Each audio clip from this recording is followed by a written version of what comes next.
Selamat datang di channel Puskesmas Paripurna. Kali ini kita akan membahas tentang hubungan antara instrumen klinik dan instrumen akreditasi dokter praktek mandiri. Untuk standar seperti di bawah ini. 2 standar 3, 2 pasien dan keluarga dalam proses asuhan, PKP 2. Maksud dan tujuan. Pasien dan keluarga mengetahui dan menyetujui asuhan dan pelayanan yang mereka terima di klinik. Persetujuan khusus untuk tindakan medik khusus dan risiko tinggi, Informed Consent.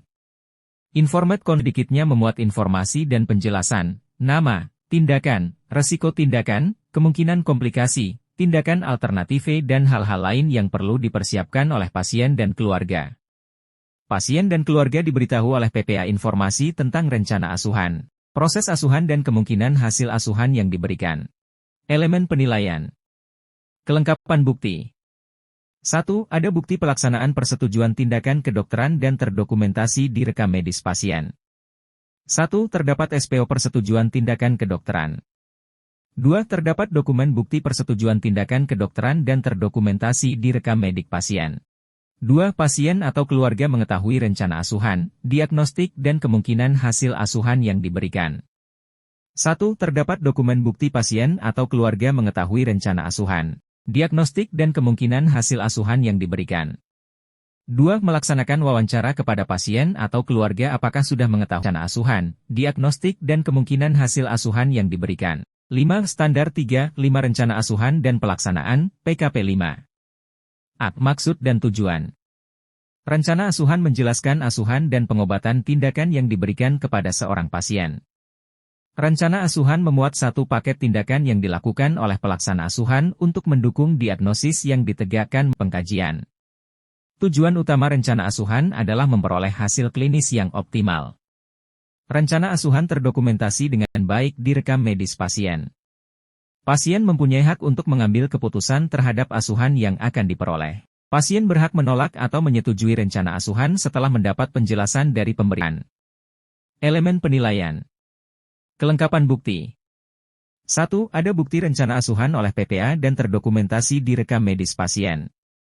Terdapat dokumen bukti rencana asuhan terintegrasi antar PPA, rencana asuhan bersifat kolaboratif, dan terdokumentasi di rekam medis pasien. 2. Ada bukti pelaksanaan asuhan dan terdokumentasi di rekam medik pasien. Terdapat dokumen bukti pelaksanaan asuhan dan terdokumentasi di rekam medis pasien. 3. Ada bukti rencana asuhan dievaluasi secara berkala oleh pemberi asuhan. 1. Terdapat dokumen bukti rencana asuhan dievaluasi secara berkala oleh pemberi asuhan.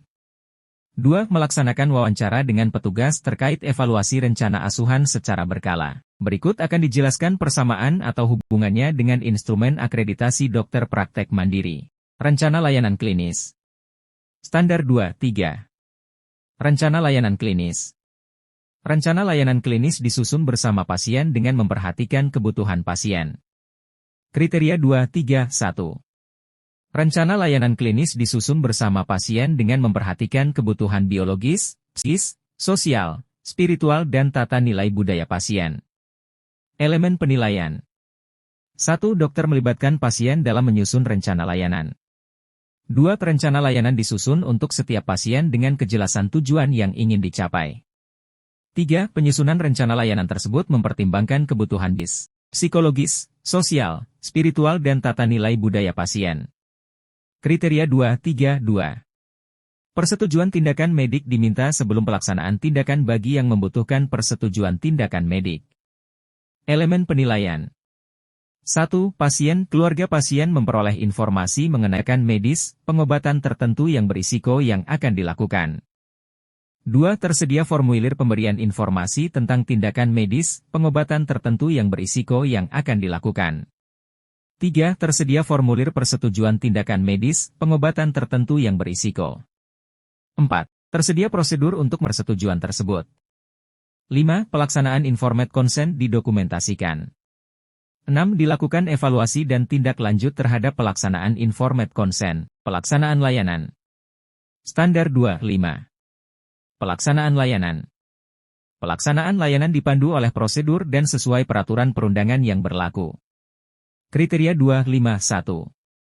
Pedoman pelayanan dipakai sebagai dasar untuk melaksanakan layanan klinis. Elemen penilaian. 1. Tersedia pedoman dan prosedur pelayanan klinis. 2. Penyusunan dan penerapan rencana layanan mengacu pada pedoman dan/atau prosedur yang berlaku. 3. Layanan dilaksanakan sesuai dengan pedoman dan/atau prosedur yang berlaku. 4. Layanan diberikan sesuai dengan rencana layanan. 5. Layanan diberikan kepada pasien didokumentasikan. 6. Perubahan rencana layanan dilakukan berdasarkan perkembangan pasien. 7. Perubahan tersebut dicatat dalam rekam medis. 8. Jika diperlukan tindakan medis, pasien, keluarga pasien memperoleh informasi sebelum memberikan persetujuan mengenai tindakan yang dituangkan dalam Informed Consent. Kriteria 252. Pelaksanaan layanan bagi pasien gawat darurat dan/atau berisiko tinggi dipandu oleh prosedur yang berlaku. Elemen penilaian. 1. Kasus-kasus gawat darurat dan/atau berisiko tinggi yang biasa terjadi diidentifikasi. 2. Tersedia prosedur penanganan pasien gawat darurat. 3. Tersedia kebijakan dan prosedur penanganan pasien berisiko tinggi. 4. Terdapat kerjasama dengan sarana kesehatan yang lain untuk penanganan kasus emergensi dan/atau berisiko tinggi. 5. Tersedia prosedur pencegahan kewaspadaan universal terhadap terjadinya infeksi yang mungkin diperoleh akibat pelayanan yang diberikan baik bagi petugas maupun pasien dalam penanganan pasien berisiko tinggi. Kriteria 253. Pasien dan keluarga pasien memperoleh penjelasan tentang hak dan tanggung jawab mereka berhubungan dengan penolakan atau tidak melanjutkan pengobatan, termasuk penolakan untuk dirujuk ke fasilitas pelayanan kesehatan yang lebih memadai. Elemen penilaian. 1. Dokter pemberi pelayanan memberitahukan pasien dan keluarganya tentang hak mereka untuk menolak atau tidak melanjutkan pengobatan. 2. Dokter pemberi pelayanan memberitahukan pasien dan keluarganya tentang konsekuensi dari keputusan. 3. Dokter pemberi pelayanan memberitahukan pasien dan keluarganya tentang tanggung jawab mereka berkaitan dengan keputusan tersebut. 4. Dokter pemberi pelayanan memberitahukan pasien dan keluarganya tentang tersedianya alternatif pelayanan dan pengobatan.